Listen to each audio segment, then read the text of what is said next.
नारद जी ने अपने 84 भक्ति सूत्रों में कथा के प्रति अनुराग को भी एक भक्ति कहा है। जैसे श्रवण भक्ति है, कीर्तन भक्ति है, ऐसे भगवान की कथा में अनुराग ये भी एक भक्ति है। कथा प्यारी लगे। और इस जीव की श्रीमद् भागवत की घोषणा है, तापत्रय विनाशाय। इस जीव की सारी व्यथा का निवारण भगवान की कथा से ही हो सकता है। इसमें ज्ञान भी है, इसमें वैराग्य भी है, और इसमें सब सुखों की खान भक्ति भी छिपी है। जैसे बीज में वृक्ष छिपा रहता है।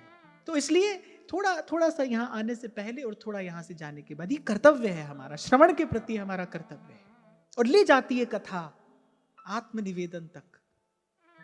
मैंने कहा ना, प्रभु का स्वरूप जानोगे, प्रभु का स्वरूप देखोगे तो इच्छा होगी ये हमारे हो जाएं। और संतों के मुंह से भगवत चरित्र श्रवण करते करते जब प्रभु का स्वभाव जानोगे तब इच्छा होगी भाई हम इनके हो जाएं। और सब दुख विदा हो जाते हैं। ये भाव मन में आते ही सब दुख विदा हो जाते हैं। 2 दिन से हम इसी भाव पर चर्चा कर रहे थे। ये जो प्यास है मार्जन कर देती है। ये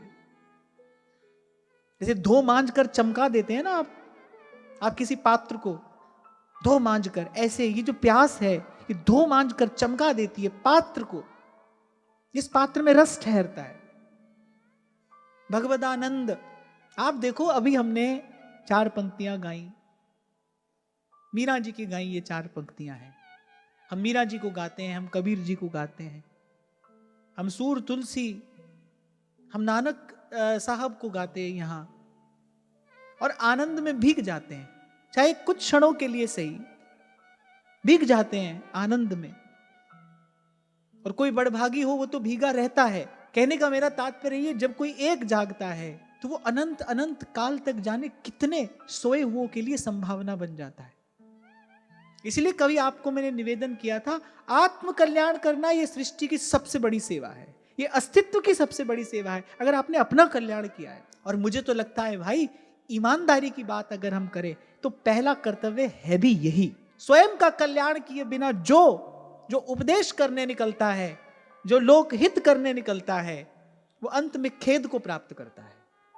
और वो खेद किस बात का होता है? ये जीवन रूपी अमूल्य अवसर खो देने का। कल भी आपसे मैं कह रहा था, और कुछ होना हो भाई, अपने प्रति ईमानदार रहना। हम चर्चा कर रहे थे 2 दिन पहले कि पहले तो व्यक्ति अपना दोष देख नहीं पाता, देखता है तो स्वीकार नहीं कर पाता, और स्वीकार कर ले तो फिर उसको छिपाता है, उसको धुराता है। हमारे हिस्से ये प्रसाद आया है, हमारा जीवन ऐसा न रह जाए भाई। फिर क्या कमाया हमने? अगर हमने अपना जीवन नहीं बनाया, ऐसी कृपा प्रभु ने की, हमारा जग जंजाल छुड़ाकर हमको यहां अपने चरणों में लाकर बैठाया, अगर हमारा जीवन भी ऐसा रह जाए, फिर हमने क्या किया, क्या बनाया?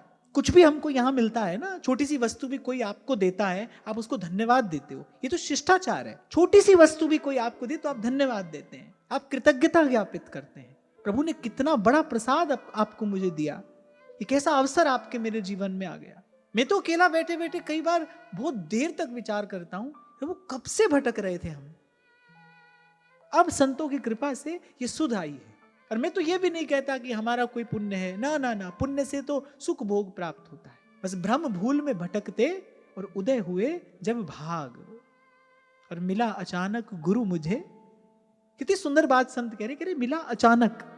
अचानक एक क्षण पहले पता नहीं था, अचानक मिला, अचानक गुरु मुझे, और लगी लगन की लाग। कुमति कूप में पतन था और पकड़ निकाला हाथ।